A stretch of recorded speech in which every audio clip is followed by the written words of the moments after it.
네, 다시 한번 국민의힘 의원님들께 호소드립니다. 지금 이 투표장을 정말 많은 국민들이 지켜보고 있습니다. 국회 주변에 엄동설안에도 숫자를 파악할 수 없을 만큼 많은 국민들이 와서 투표 결과를 기다리고 있고, 그뿐만이 아니라 세계가 이 투표 결과를 지켜보고 있습니다. 세계는 아까도 말씀드렸습니다만 대한민국의 민주주의가 이렇게 허약한가? 아니면 2시간 반 만에 국회가 모여서 계엄을 해제시킬 만큼 복원력이 강고한가? 그러면서 대한민국의 미래를 보고 있습니다. 투표 불성립이라는 것은 헌정사상 지금까지 5번밖에 없습니다. 우리 국회법에도 114조의 2 의원은 국민의 대표자로서 소속 정당의 의사에 기속되지 아니하고 양심에 따라 투표한다, 이런 조항이 국회법까지 있습니다. 이것마저 훼손되는 것이냐? 국회가 군인들의 군홧발에 짓밟히는 2024년 대한민국 국회의 모습, 그걸 보고 세계가 놀랐는데, 또 소속 정당의 의사에 기속되지 않으고 양심에 따라 투표한다, 이것까지 무너지는 모습을 우리가 꼭 보여야 되겠습니까? 우리 김상욱 의원이 이 자리에 계십니다. 어떻게 투표했는지 저는 알지 못합니다. 본인의 소신에 따라서 했을 겁니다. 저렇게 하시면 되는 거 아닙니까? 가장 부끄러운 것은 우리 헌정사상 5번밖에 되지 않는 무기명 투표 불성립의 역사를 만들어가는 게 정말 부끄러운 일 아닙니까? 뭐하러 그렇게 합니까? 지난번 투표를 보면 부결시킬 자신이 있지 않나요? 최소한 국회법 제114조의 2 자유투표를 지키려고 하는 교섭단체 대표가 물론 지금 의총하는 건 아니라고 합니다. 그리고 불참 의사를 투표의 불참 의사를 자유롭게 갖고 있는 사람들이 모여 있다고, 그런 의원님들이 모여 있다고 합니다. 왜 불참을 선택합니까? 들어와서 투표해서 의사를 표현하시면 되죠. 가장 부끄러운 투표 방법이 투표 불성립 아닙니까? 그런 점에서 우리 국민 전체가 아마 지켜보고 계실 겁니다. 이 투표 결과를 바라보고 또 우리의 미래를 생각할 것입니다. 전 세계가 그러고 있습니다. 소신대로 투표하셔서 소신의 결과물을 갖는 것이 불성립보다는 훨씬 민주적입니다. 대한민국의 민주주의를 퇴행하지 않도록, 이 민주주의는 정말 한 사람 한 사람의 국민들이 어렵게 힘들게 땀 흘려가며 피 흘려가며 만드는 민주주의입니다. 우리 국민들이 위기 극복 DNA를 세계에서 가장 세게 갖고 있는 그런 국민들이고, 그래서 대한민국이 여기까지 온 겁니다. 이 퇴행적인 모습을 얼른 거둬주시기 바랍니다. 국민의힘 의원님들께서는 제가 여러 차례 지금 호소드리고 있는데, 저도 국회의원 여러 번 했습니다. 그리고 그 속에서 국회의원을 어떻게 해야 될지 지혜도 갖고 있습니다. 그것이 다 당리당략으로 매도되고 때로는 그러기도 합니다만, 그런 속에서 자기 양심을 지키는 국회의원들의 판단이 있기 때문에 대한민국의 정치도 이만큼 온 겁니다. 세계가 대한민국 민주주의 복원력을 보고 놀라지 않습니까? 그거 자랑스럽지 않습니까? 세계 어디에 나가서 이제 대한민국이라고 하면 디스카운트가 아닙니다. 박수 받습니다. 제가 지난번에 국회의장으로서 브라질을 갔습니다. 상파울로를 갔는데 거기 한인 패션 거리가 있습니다. 토요일 오후에 거길 갔는데 K푸드점이 거리에 노점같이 있고 거기에 떡볶이도 있고 김밥도 있고 그런 거리인데 거기에 브라질 청년들 굉장히 많이 와 있더라고요. 저희 일행이 가니까 대한민국 국회의장 일행이다. 그리고 환호를 하고 의사소통도 잘 안 되는데 환호를 하고 사진 찍자고 하고 저는 그때 대한민국 국민이라고 하는 것이 얼마나 자랑스러운지 모릅니다. 그 자랑스러움은 세계가 대한민국을 바라보는 경이로움에 있습니다. 식민지를 겪은 나라 중에 우리나라가 유일하게 경제성장도 이루어내고 민주주의도 발전시킨 나라 아닙니까? 그래서 이제 대한민국 어디 나가도 부끄럽지 않습니다. 그런데 세계가 이렇게 관심을 갖고 대한민국 국민 전체가 관심을 갖는 투표 성립조차 못하게 한다는 거. 대한민국의 민주주의를 이렇게 후퇴시키면 할 말이 있습니까? 제가 무엇을 선택해야 된다는 이야기를 하는 건 아닙니다. 단지 의원은 국민의 대표자로서 소속 정당의 의사에 기속되지 아니하고 양심에 따라 투표한다. 의원의 기본적인 그런 자세를 우리가 보이자고 하는 겁니다. 부결되는 것보다 더 나쁜 것은 저는 더 비민주적인 것은 투표 불성립이라고 생각합니다. 물론 저하고 견해가 다른 분들도 계실 수 있습니다만 저는 그렇게 생각합니다. 그래서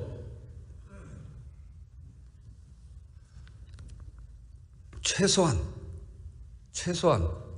투표가 불성립됐다. 투표가 불성립됐다는 것은 자칫 각자 개인이 양심과 소신에 따라 의사를 표하는 것을 막으려고 하는 거 아닌가라고 하는 의혹을 갖지 않을 수 없는 거 아니겠습니까? 그런 일을 우리 국회의원들이 왜 그런 일을 선택하겠습니까?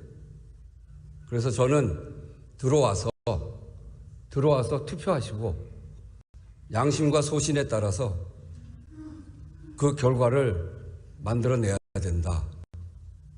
그렇게 생각합니다. 다시 한번 진심으로 호소드립니다. 국회의 이 모습을 더 이상 퇴행으로 끌어가지 않도록 최소한 자기 양심에 따라 투표할 수 있게 그렇게 해 주시기를 부탁드립니다.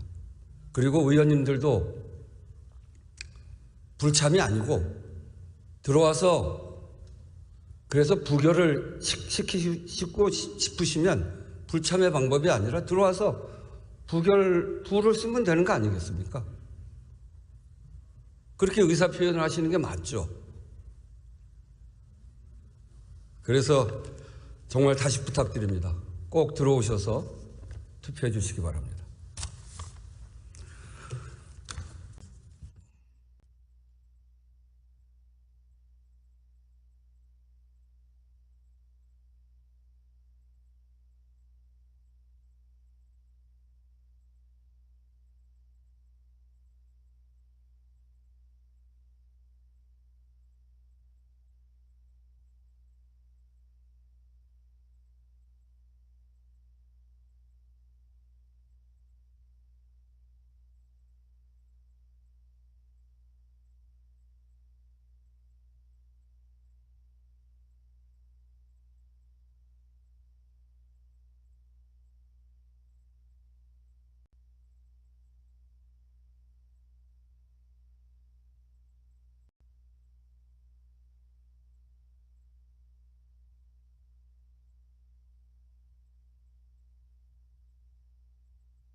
투표 불성립이 5번 헌정사상 이렇게 얘기했는데 그건 팩트가 좀 틀렸습니다. 제19대 국회 이후에 무기명 투표 중 투표 불성립이 5번이다. 이렇게 그게 팩트고 그렇게 좀 바꿔주십시오.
지금 시간이 8시 50분입니다.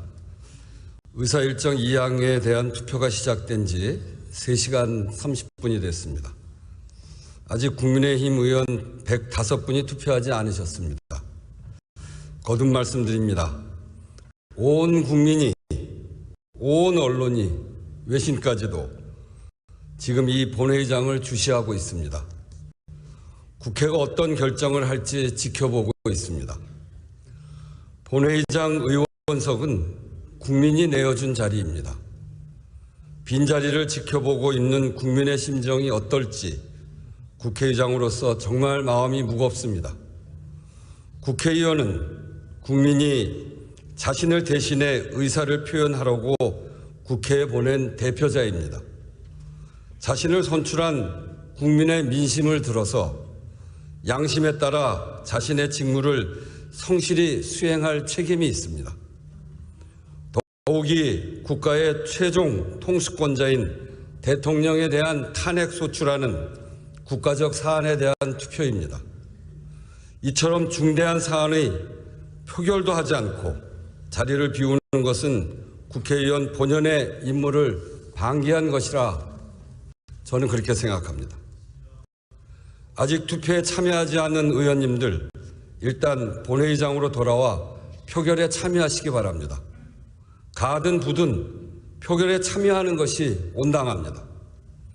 이토록 중대한 국가적 사안을 놓고 의결 정족수 부족으로 안건 처리가 무산되는 일은 없어야 합니다. 지금 여의도는 영하의 날씨입니다. 밤새 시민들을 국회 담장 밖에 세워놓을 수는 없습니다. 거듭 말씀드립니다. 아직 표결에 참여하지 않은 의원님들은 속히 본회의장으로 돌아와 주십시오. 국회의장이 9시 3시간이 되는 9시 20분까지 기다리겠습니다. 꼭 와서 투표에 참여해 주시기 바랍니다. 투표 불성립은 의결 정족수가 부족한 것을 말합니다. 300명이면 대통령 탄핵 표결은 3분의 2입니다. 200명의 투표가 있어야 의결 정족수가 되고, 그런데 지금은 200명이 되질 않습니다. 그래서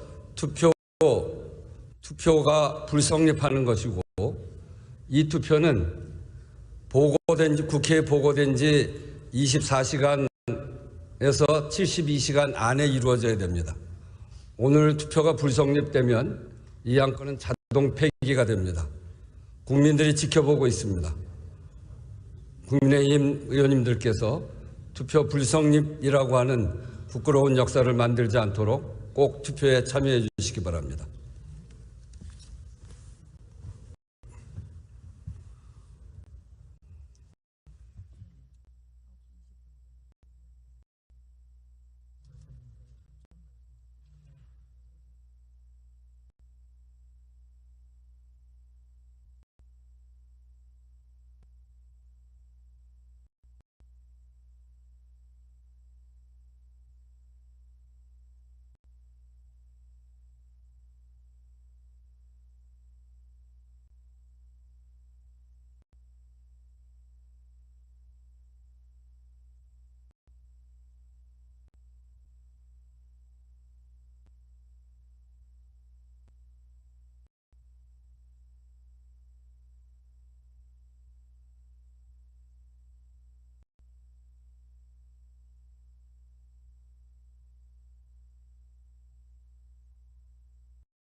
투표를 다 하셨습니까?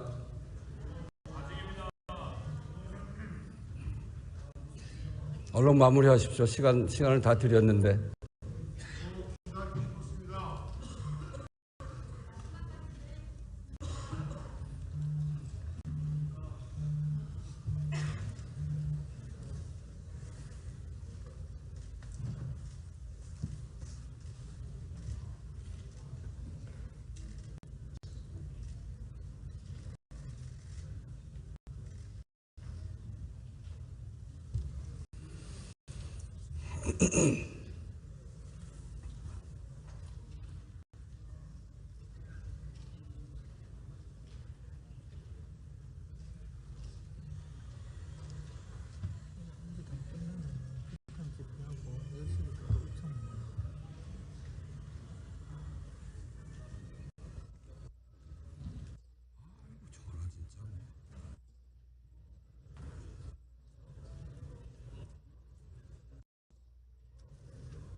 투표를 다 하셨습니까? 네?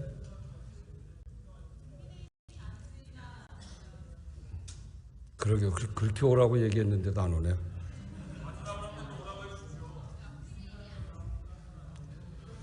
그러면 투표를 마치고 개표를 시작하겠습니다.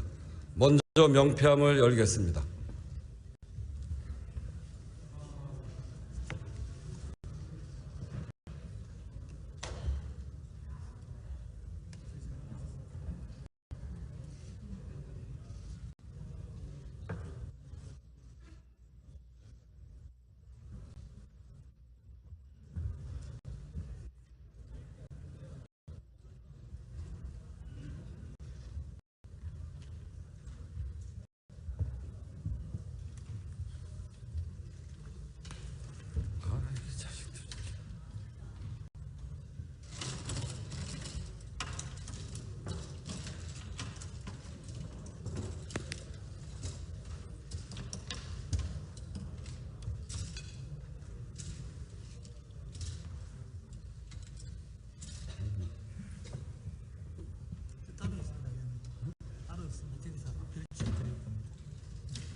명패수를 확인한 바 총 195매로서 투표하신 의원 수가 의결 정족수인 제적의원 3분의 2에 미치지 못했습니다. 따라서 이 안건에 대한 투표는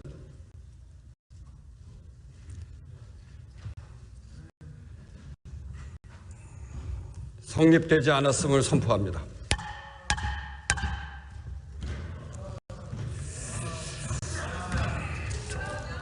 대통령 윤석열 탄핵소추안에 대한 투표가 성립되지 않았습니다.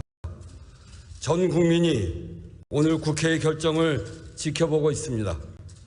세계 각국이 주시하고 있습니다. 이토록 중대한 국가적 사안에 대해 투표조차 이루어지지 않은 것은 매우 유감입니다.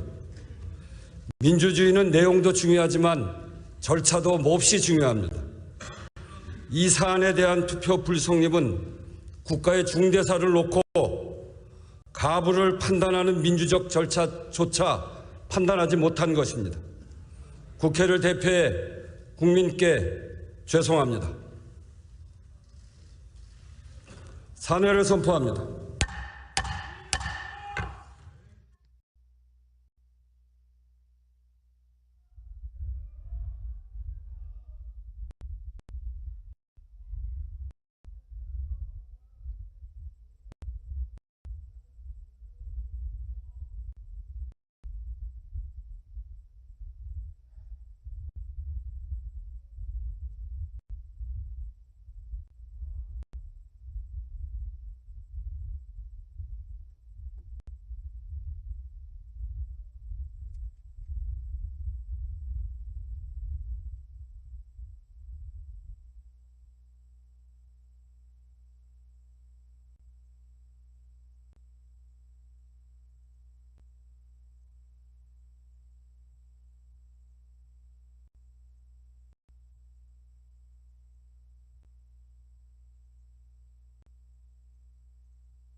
Welcome. I'm very excited today to talk about effective speaking in spontaneous situations. I thank you all for joining us, even though the title of my talk is grammatically incorrect. I thought that might scare a few of you away. But I learned teaching here at the business school, catching people's attention is hard, so something as simple as that I thought might draw a few of you here. So this is going to be a highly interactive and participative workshop today. If you don't feel comfortable participating, that's completely fine, but do know I'm going to ask you to talk to people next to you. There'll be opportunities to stand up and practice some things, because I believe the way we become effective communicators is by actually communicating. So let's get started right away. I'd like to ask you all to read this sentence, and as you read this sentence, what's most important to me is that you count the number of F's that you find in this sentence. Please count the number of F's. Keep it quiet to yourself. I'll give you just another couple seconds here. 3, 2, 1. Raise your hand, please, if you found 3 and only 3 F's. Excellent, great. Did anybody find 4? Okay. Anybody find only 5 F's? And anybody find 6? There's 6 F's. What 2-letter word ending in F did many of us miss? Of. We'll make sure to get this to you so you can torment your friends and family at a later date. When I first was exposed to this over 12 years ago, I only found 3, and I felt really stupid. So I like to start every workshop, every class I teach with this to pass that feeling along. No, that's not why I do this. I do this because this is a perfect analogy for what we're going to be talking about today. The vast majority of us in this room, very smart people in this room, were not as effective as we could have been in this activity. We didn't get it right. And the same is true when it comes to speaking in public, particularly when spontaneous speaking. It's little things that make a big difference in being effective. So today we're going to talk about little things in terms of your approach, your attitude, your practice that can change how you feel when you speak in public. And we're going to be talking primarily about one type of public speaking. Not the type that you plan for in advance, the type that you actually spend time thinking about, you might even create slides for. These are the keynotes, the conference presentation, the formal toasts. That's not what we're talking about today. We're talking about spontaneous speaking. When you're in a situation that you're asked to speak off the cuff and in the moment. What we're going through today is actually the result of a workshop I created here for the business school. Several years ago, a survey was taken among the students, and they said, what are things we could do to help make you more successful here? And at the top of that list was this notion of responding to cold calls. Does everybody know what a cold call is? It's where the mean professor like me looks at some students and says, "What do you think?" And there was a lot of panic and a lot of silence. So as a result of that, this workshop was created, and a vast majority of first-year students here at the GSB go through this workshop. So I'm going to walk you through sort of a hybrid version of what they do. The reality is that spontaneous speaking is actually more prevalent than planned speaking. Perhaps it's giving introductions. You're at a dinner and somebody says, "You know so-and-so, would you mind introducing them?" Maybe it's giving feedback in the moment. Your boss turns to you and says, "Would you tell me what you think?" It could be a surprise toast. Or finally, it could be during the Q&A session. And by the way, we will leave plenty of time at the end of our day today for Q&A. I'd love to hear the questions you have about this topic or other topics related to communicating. So our agenda is simple. In order to be an effective communicator, regardless of if it's planned or spontaneous, you need to have your anxiety under control. So we'll start there. Second, what we're going to talk about is some ground rules for the interactivity we'll have today, and then finally we're going to get into the heart of what we will be covering. And again, as I said, lots of activity, and I invite you to participate. So let's get started with anxiety management. 85% of people tell us that they're nervous when speaking in public.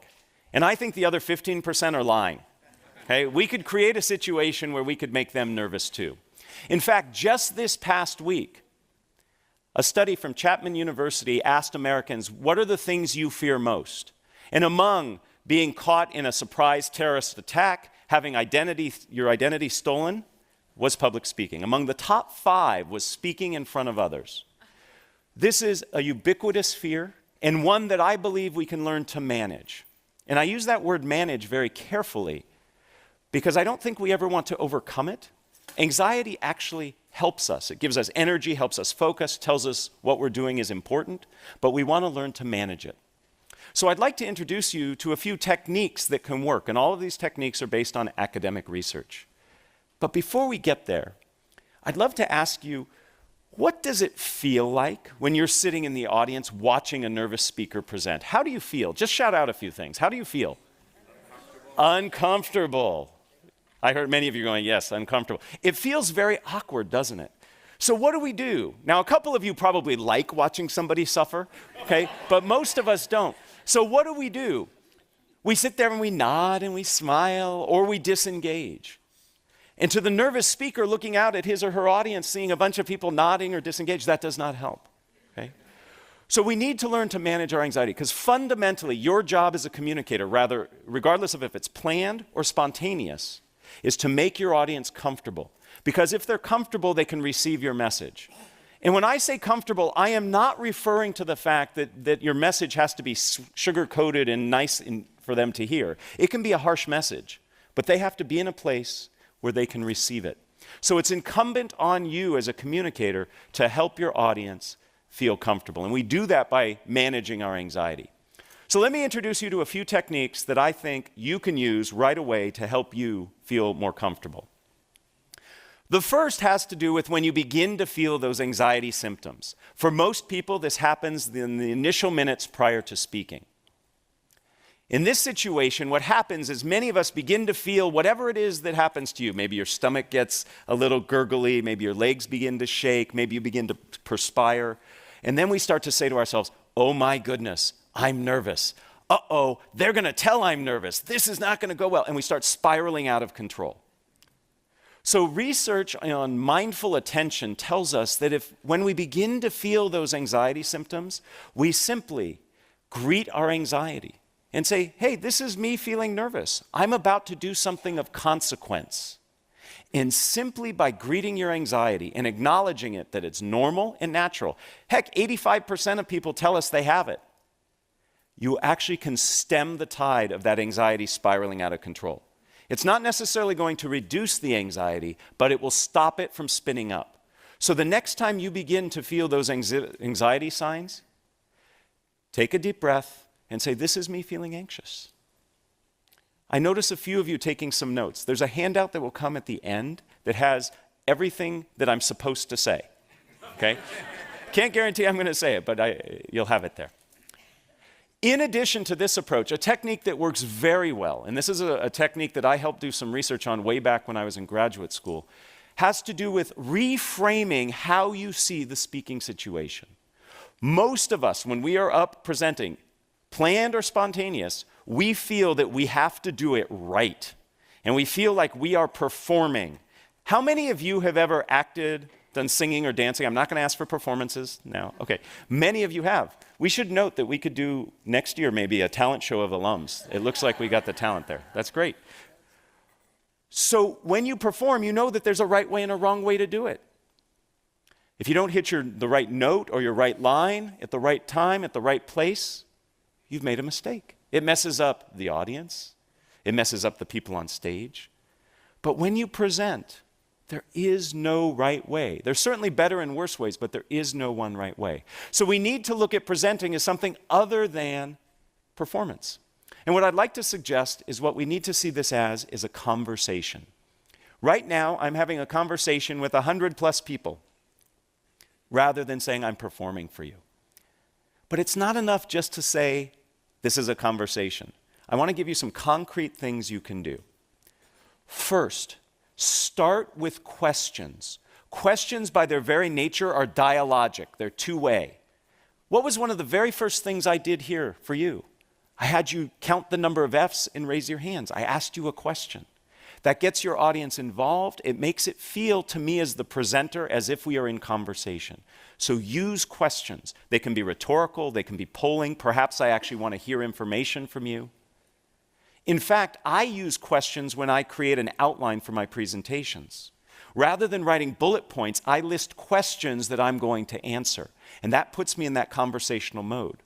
If you were to look at my notes for today's talk, you'll see it's just a series of questions. Right now I'm answering the question, how do we manage our anxiety? Beyond questions, another very useful technique for making us conversational is to use conversational language. Many nervous speakers distance themselves physically. If you've ever seen a nervous speaker present, he or she will say something like this, "Welcome, I am really excited to be here with you." They pull as far away from you as possible because you threaten us, speakers. You make us nervous, so we want to get away from you. We do the same thing linguistically. We use language that distances ourselves. It's not unusual to hear a nervous speaker say something like, "One must consider the ramifications," or "Today we're going to cover step 1, step 2, step 3. That's very distancing language. To be more conversational, use conversational language. Instead of "one must consider," say, "This is important to you. We all need to be concerned with." Do you hear that inclusive conversational language? Has to do with the pronouns. Instead of step 1, step 2, step 3, first what we need to do is this. The second thing you should consider is here. Use conversational language. So being conversational can also help you manage your anxiety.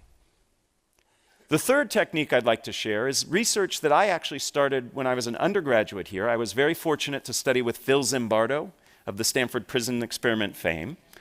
Many people don't know that Zim actually was instrumental in starting one of the very first shyness institutes in the world, and especially in the country.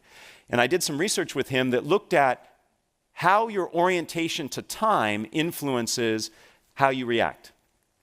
And what we learned is if you can bring yourself into the present moment, rather than being worried about the future consequences, you can actually be less nervous. Most of us, when we present, are worried about the future consequences. My students are worried they're not going to get the right grade. Some of you are worried you might not get the funding, you might not get the support, you might not get the laughs that you want. All of those are future states. So if we can bring ourselves into the present moment, we're not going to be as concerned about those future states, and therefore we'll be less nervous. There are lots of ways to become present-oriented. I know a professional speaker. He's paid $10,000 an hour to speak. It's a good gig. He gets very nervous. He's up in front of crowds of thousands. Behind the stage, what he does is 100 push-ups right before he comes out. You can't be that physically active and not be in the present moment. Now, I'm not recommending all of us go to that level of exertion because he starts out of breath and sweaty, right? But a walk around the building before you speak, that can do it. There are other ways. If you've ever watched athletes perform and get ready to do their event, they listen to music. They focus on a song or a playlist that helps get them in the moment. You can do things as simple as counting backwards from 100 by tough numbers like 17. I'm going to pause because I know people in the room are trying. Yeah. Gets hard after that third or fourth one, I know. My favorite way to get present-oriented is to say tongue twisters. Saying a tongue twister forces you to be in the moment, otherwise you'll say it wrong. And it has the added benefit of warming up your voice. Most nervous speakers don't warm up their voice. They retreat inside themselves and start saying all these bad things to themselves. So saying a tongue twister can help you be both present-oriented and warm up your voice. Remember I said today we're going to have a lot of participation? I'm going to ask you to repeat after me my favorite tongue twister. And I like this tongue twister because if you say it wrong, you say a naughty word. And I'm going to be listening to see if I hear any naughty words this morning. Okay? Repeat after me. It's only 3 phrases. I slit a sheet. A sheet I slit. And on that slitted sheet I sit. Oh, very good. No shits. Excellent. Very good. Now, in that moment, you weren't worried about, I'm in front of all these people, this is weird, this guy's having me do this. You were so focused on saying it right and trying to figure out what the naughty word was that you were in the present moment. That's how easy it is. So it's very possible for us to manage our anxiety. We can do it initially by greeting the anxiety when we begin to feel those signs. We can do it when we reframe the situation as a conversation. And we do it when we become present-oriented. Those are 3 of many tools that exist to help you manage your anxiety. If you have questions about other ways, I'm happy to chat with you. And at the end, I'm going to point you to some resources that you can refer to help you find additional sources for you. So let's get started on the core part of what we're doing today, which is how to feel more comfortable speaking in spontaneous situations. Some very simple ground rules for you. First, I'm going to identify 4 steps that I believe are critical to becoming effective at speaking in a spontaneous situation.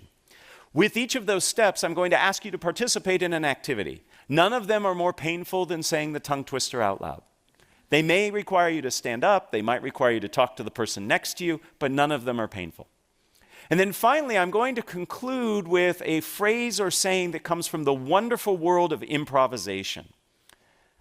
Through the continuing studies program here at Stanford, for the past 5 years, I have co-taught a class with Adam Tobin. He is a lecturer in the creative arts department. He teaches film and new media, and he's an expert at improv. And we've partnered together to help people learn how to speak more spontaneously. We call it improvisationally speaking.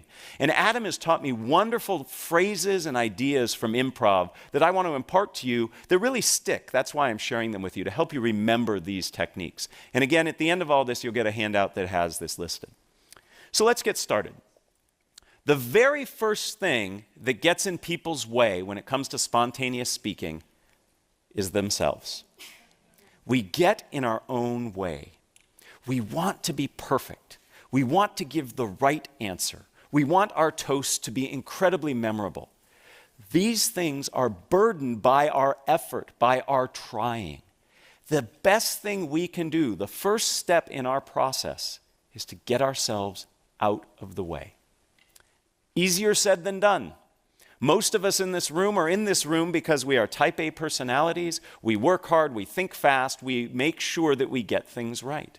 But that can actually serve as a disservice as we try to speak in the moment. I'd like to demonstrate a little of this for you, and I need your help to do that. So we're going to do our first activity. We are going to do an activity that's called Shout the Wrong Name. In a moment, if you are able and willing, I'm going to ask you to stand. And I am going to ask you for about 30 seconds to look all around you in this environment, and you are going to point at different things. And I know it's rude to point, but for this exercise, please point. I want you to point to things, and you are going to call the things you are pointing to out loud anything but what they really are. So I might point to this and say refrigerator.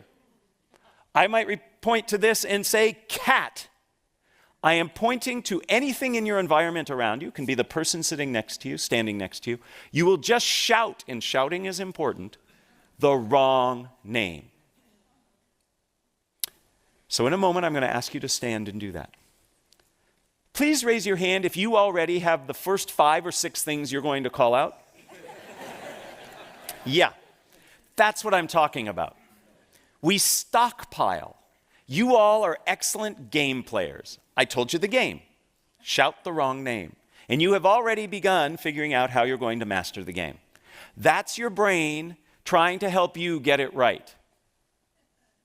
I'd like to suggest the only way you can get this activity wrong is by doing what you've just done. Okay? There is no way to get this wrong. Okay? Even if I call this a chair, no penalty will be bestowed upon you. Okay? Because I won't know what you were pointing at. You could have been pointing at the floor under the chair, and you called the floor the chair, and you were fine. The point is, we are planning and working to get it right, and there is no way to get it right. Just doing it gets it right. Okay, so let's try this now. We're going to play this game twice. Again, it's for 30 seconds. If you are willing and able, will you please stand up? You can do this seated, by the way, but if you're willing and able, let's stand up. Okay, in a moment, I am about to say go, and I would like for you to point at anything around here, including me. It's okay to point at me. I hope it's not a bad thing you say when you point at me, but point at different things and loudly and proudly call them different than what they are. Ready? Begin. Porcupine, California, salt shaker, car, library, tennis racket, purple, orange, putrid, hello, time.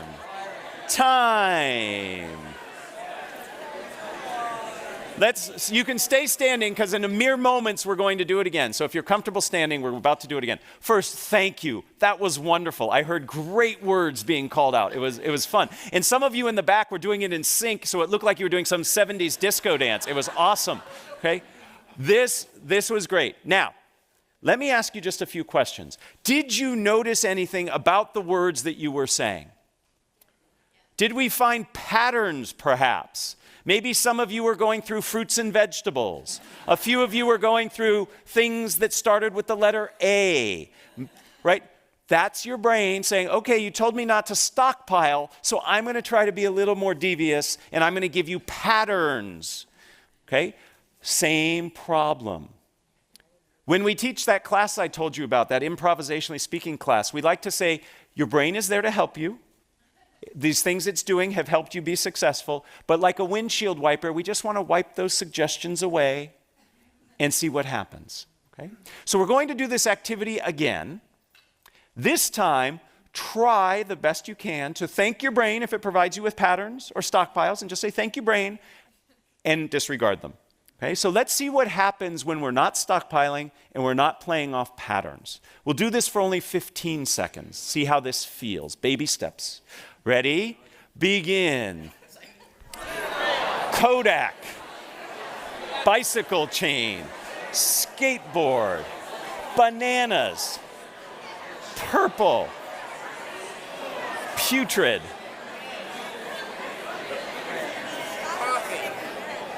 Time.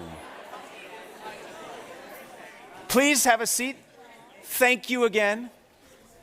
Did you notice a difference between the second time and the first time? Yes. Was it a little easier that second time? No. That's okay. We're just starting. These skills are not like a light switch. It's not like you learn these skills and then all of a sudden you can execute on them. This is a wonderful game. This is a wonderful game to train your brain to get out of its own way. You can play this game anywhere, anytime. I like to play this game when I'm sitting in traffic. It makes me feel better. I shout things out.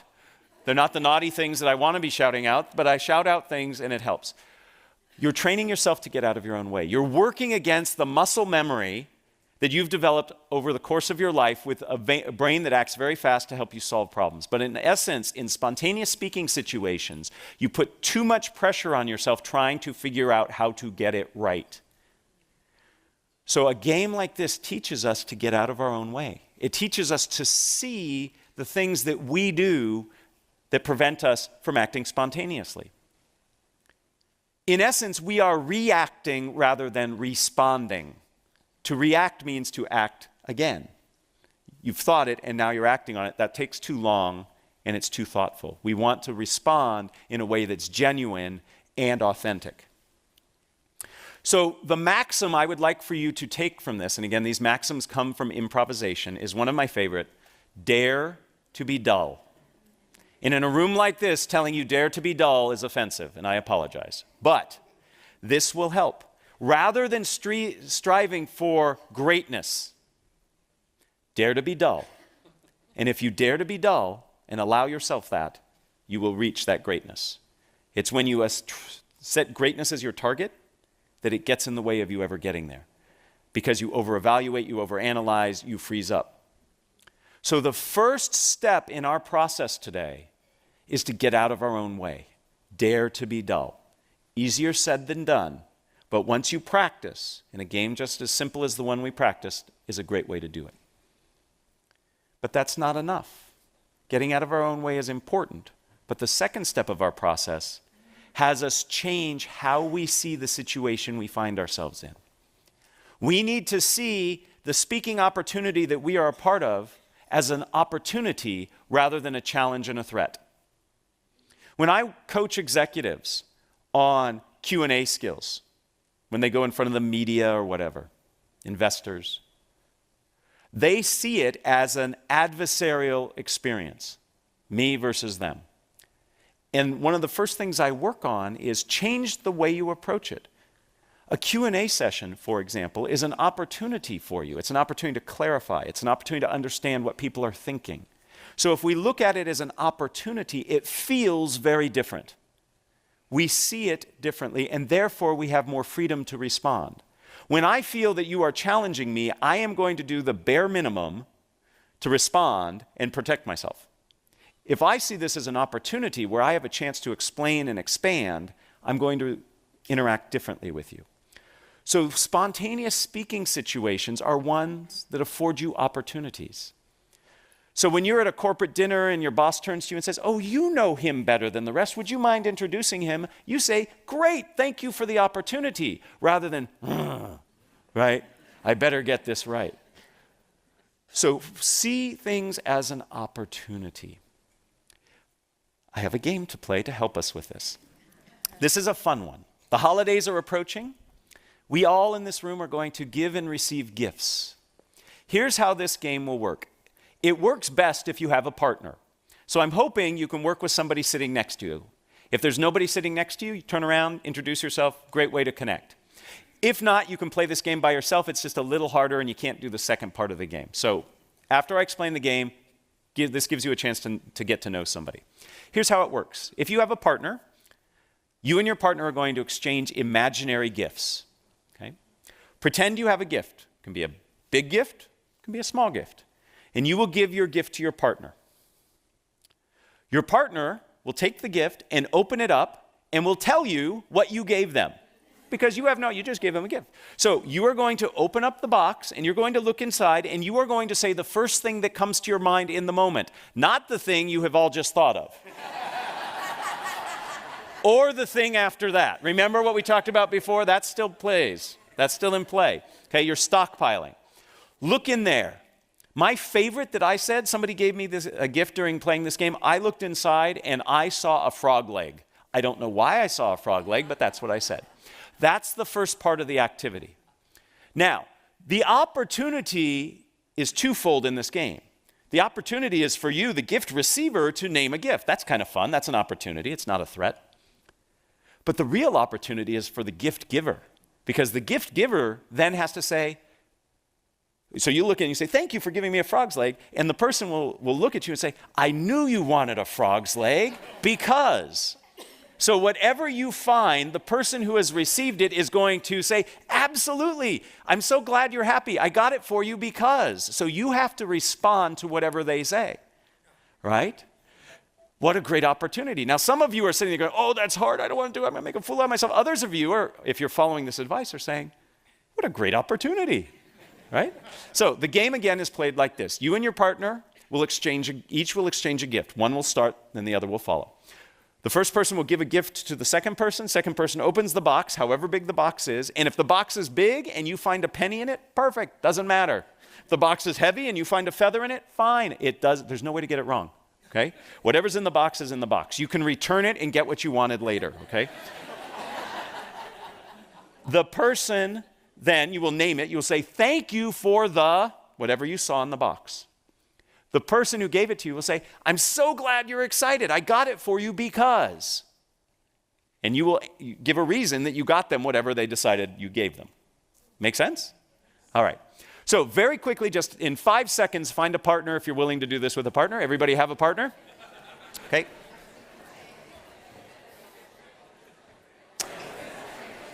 All right. In your partnerships, pick an A person and a B person. You may stand or sit. It's totally up to you. Pick an A and pick a B. Okay? B goes first. Ha, ha, ha. All right. B, give A a gift. B, give A a gift. A, thank them. And then B will name and give the reason they gave it to him.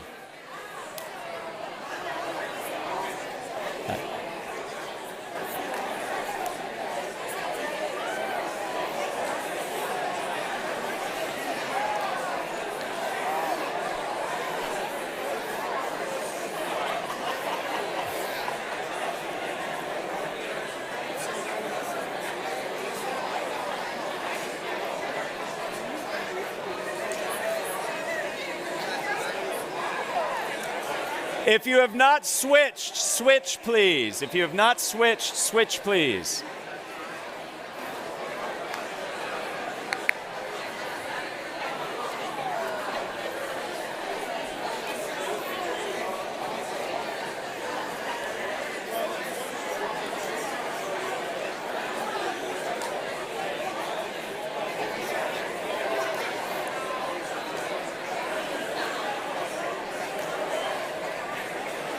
Let's wrap it up in 30 seconds, please. Let's wrap it up.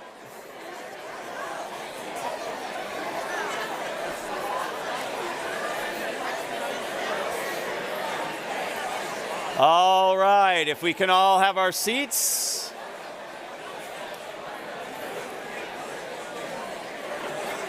If we can all take our seats, please. I know I'm telling a room of many MBA alums to stop talking, and that's hard.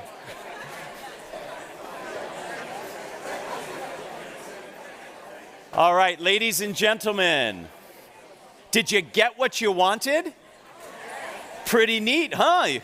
You always get what you want. Now, for some of you, this was really hard because you were really taking the challenge and not seeing what was in the box until you looked in there. Okay? Was anybody surprised by what you found in the box? What did you find, sir? What was in the box? What? Wow. Nice. Nice. If you've got a Ferrari, you need a transmission. I like it. Who else found something that was surprising? What did you find? A live unicorn. That's a great gift, right? How was it as the gift giver? Were you surprised at what your partner found in the box? Isn't it interesting that when we give an imaginary gift, knowing that the person's going to name it, we already have in mind what they're going to find? And when they say live unicorn, we go, well, that's interesting, right? So the point of this game is to, one, remind ourselves we have to get out of our own way, like we talked about before, but to see this as an opportunity and to have fun. I love watching people play this game. The number of smiles that I saw amongst you, and I have to admit, when I first started, some of you looked a little dour, a little doubting, okay? But in that last game, you were all smiling and looked like you were having fun. So when you reframe the spontaneous speaking opportunity as an opportunity, as something that you can co-create and share, all of a sudden, you are less nervous, less defensive, and you can accomplish something pretty darn good. In this case, a fun outcome. This reminds us of perhaps the most famous of all improvisation sayings, yes and. A lot of us live our communication lives saying no but. Yes and opens up a tremendous amount of opportunities. And this doesn't mean you have to say yes and to a question somebody asks. This just means the approach you take to the situation. So you're going to ask me questions. That's an opportunity. Yes, and I will follow through. Versus no and being defensive. So we've accomplished the first two steps of our process. First, we get out of our own way. And second, we reframe the situation as an opportunity. The next phase is also hard, but very rewarding, and that is to slow down and listen. You need to understand the demands of the requirement you find yourself in order to respond appropriately. But often, we jump ahead. We listen just enough to think we got it, and then we go ahead, starting to think about what we're going to respond, and then we respond. We really need to listen. Because fundamentally, as a communicator, your job is to be in service of your audience. And if you don't understand what your audience is asking or needs, you can't fulfill that obligation. So we need to slow down and listen. I have a fun game to play. In this game, you are going to SPLLEVERYTHINGYOUSAY. TOYOURPARTNER. I will translate. You're going to get with the same partner you just worked with, and you are going to have a very brief conversation about something fun that you plan to do today, I know this is the most fun you're going to have all day, but the next fun thing you're going to do today, you are going to tell your partner what you are going to do that will be fun today, but you are going to do so by spellingit. Okay? So you're going to spell it. It's okay if you are not a good speller. Okay? You'll see the benefit of doing this. So, with the partner you just worked with, person A is going to go first this time. You are simply going to tell your partner, actually you're going to spell to your partner what it is of fun, something of fun, that you're going to do today. Okay? Do what you were really going to do for fun and not do things like FEEDTHECAT, right? Just because you don't want to spell, right? So, you can use big words. All right, 30 seconds each. Spell to your partner something fun that you're going to do today.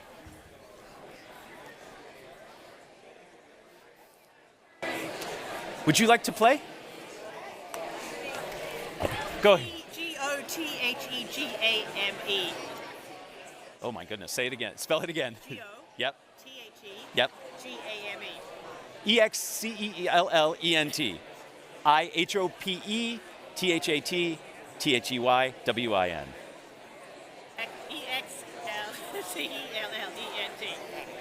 Thank you. That was very good. Thank you.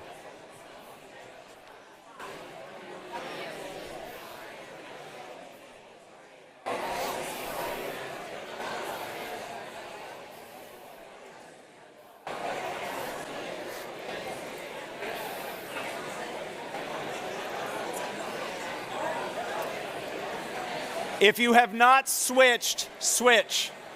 Take 30 more seconds with the new partner spelling.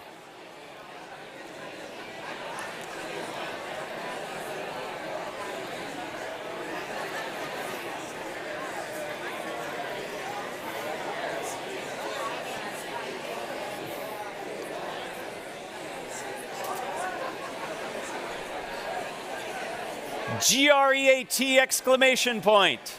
THANKYOU PLEASE TAKEYOURSEAT.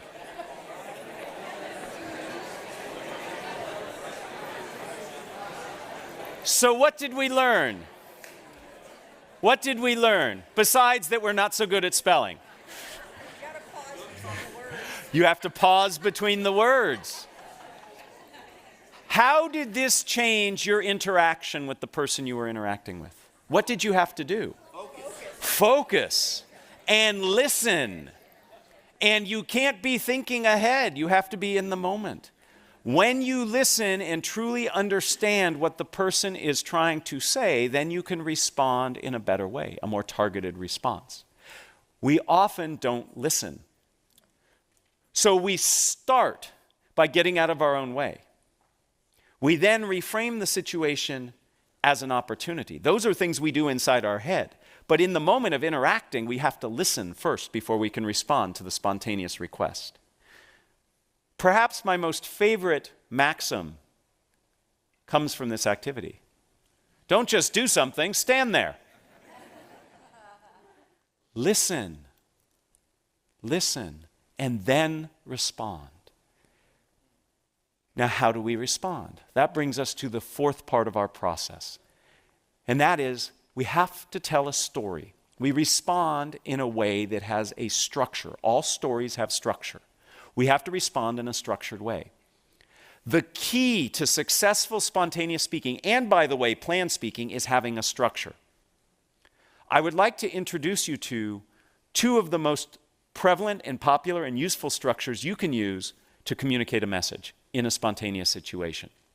But before we get there, we have to talk about the value of structure. It increases what is called processing fluency, the effectiveness of which or through which we process information. We actually process structured information roughly 40% more effectively and efficiently than information that's not structured. I love looking out in this audience because you will remember, as I remember, phone numbers. When you had to remember them if you wanted to call somebody. Okay, young folks today don't need to remember phone numbers. They just need to look at a picture, push a button, and then the voice starts talking on the other end. 10-digit phone numbers, it's actually hard to remember 10-digit phone numbers. How did you do it? You chunked it into a structure, 3, 3, and 4. Structure helps us remember. The same is true when speaking spontaneously or in a planned situation. So let me introduce you to 2 useful structures. The first useful structure you have probably heard or used in some incarnation. It is the problem, solution, benefit structure. You start by talking about what the issue is, the problem. You then talk about a way of solving it, and then you talk about the benefits of following through on it. Very persuasive, very effective. Helps you as the speaker remember it, helps your audience know where you're going with it.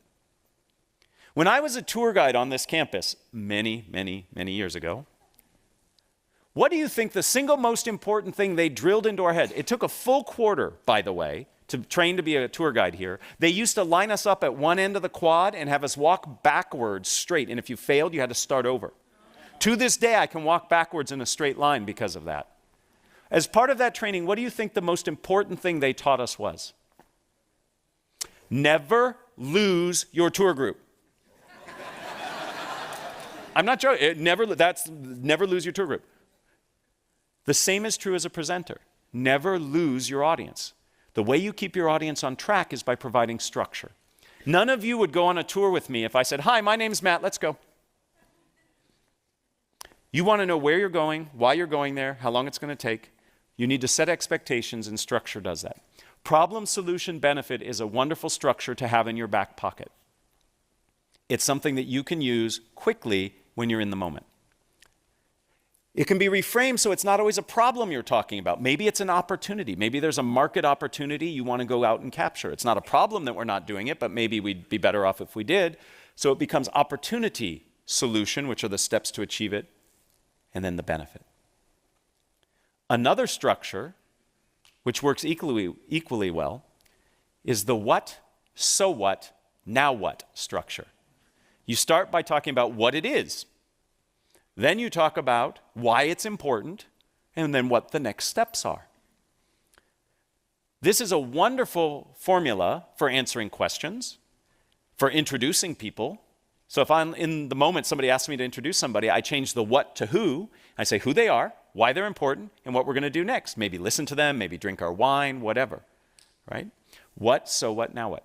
The reality is this: when you are in a spontaneous speaking situation, you have to do 2 things simultaneously. You have to figure out what to say and how to say it. These structures help you by telling you how to say it.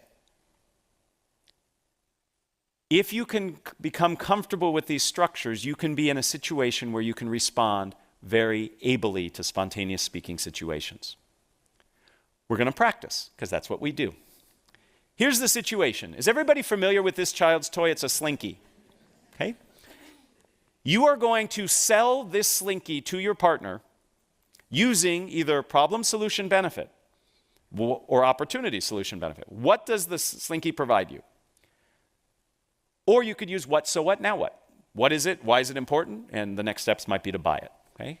So by using that structure, see how already it helps you? It helps you focus. Get with your partner. And we're only going to have one partner sell to the other partner. Okay? So get with your partner. One of you will volunteer to sell to the other. Okay? Sell a slinky using problem, solution, benefit, or what, so what, now what. Please begin.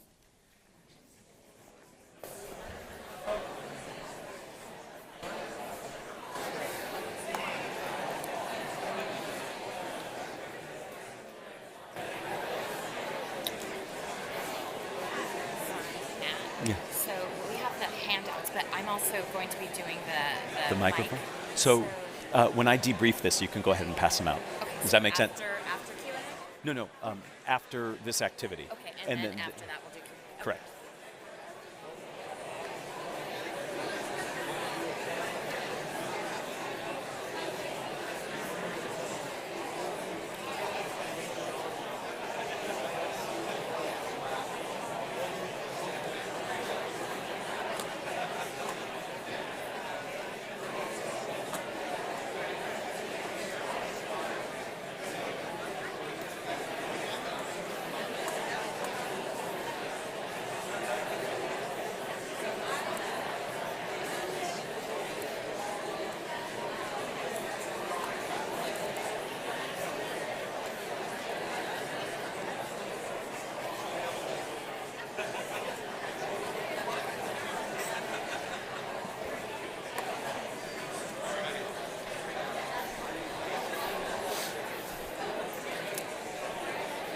30 more seconds, please.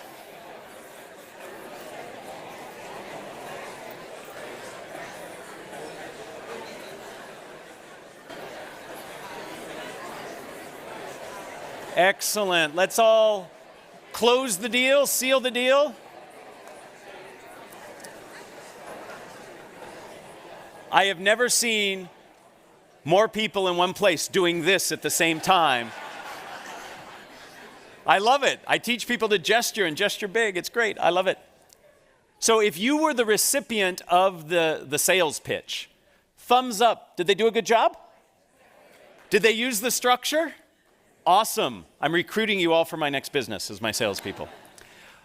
Please try to ignore this, but as we're speaking, the handout I told you about is coming around.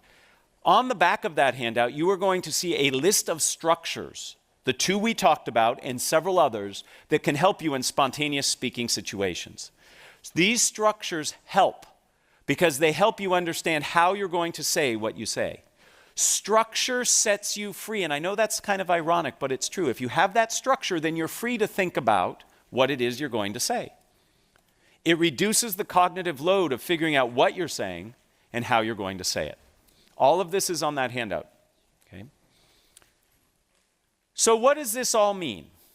It means that we have within our ability the tools and the approaches to help us in spontaneous speaking situations. The very first thing we have to do is manage our anxiety, because you can't be an effective speaker if you don't have your anxiety under control. And we talked about how you can do that by greeting your anxiety, reframing as a conversation, and being in the present moment. Once you do that, you need to practice a series of 4 steps that will help you speak spontaneously. First, you get out of your own way. I would love it if all of you, on your way from here to the football game, point at things and call them the wrong name. It'll be fun. If most of us do it, then it won't be weird. If only 1 and 2 of us do it, it'll be weird. Right? Second, give gifts.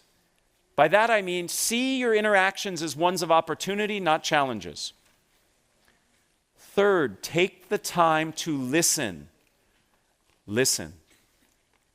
And then finally, use structures, and you have to practice these structures. I practice these structures on my kids. I have 2 kids. When they ask me questions, I usually answer them in what, so what, now what. They don't know it. But when they go over to their friends' houses and they see their friends ask their dads questions, they don't get what, so what, now what. So, you have to practice. The more you practice, the more comfortable you will become. Ultimately, you have the opportunity before you to become more compelling, more confident, more connected as a speaker if you leverage these techniques. If you're interested in learning more, this is where I do a little plug. Okay, I've written a book. Many of the MBA students who take the strategic communication classes here that I and others teach read it. It's called Speaking Up Without Freaking Out.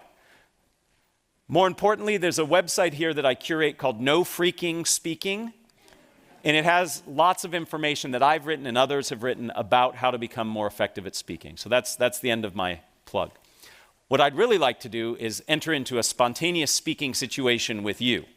And I would love to entertain any questions that you have. There are 2 people who are running around with microphones. So some of us who remember the Phil Donahue show, we're going to do a little bit of that. If you have a question, the microphone will come, and I'm happy to answer it. There you go. I think if you... Is it on? Yeah. Okay. We can hear you. Great. Can you talk about hostile situations? Hostile situations, yes. So when you find yourself in a challenging situation, first, it should not become a surprise to you. It should not be a surprise. Before you ever speak, you should think about what is the environment going to be like. So it shouldn't surprise you that there might be some challenges in the room. When there are hostile situations that arise, you have to acknowledge it. So if somebody says, "That's a ridiculous idea, why did you come up with that?" To simply say, "So the idea I came up with was," right? Acknowledge the emotion. I recommend not naming the emotion.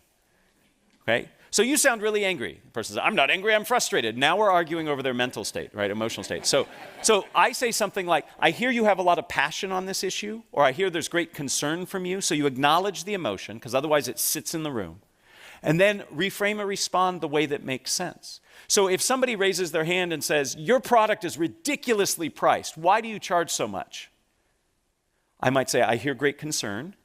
And what you're really asking about is the value of our product. And I would give my value proposition, and then I would come back and say, and because of the value we provide, we believe it's priced fairly.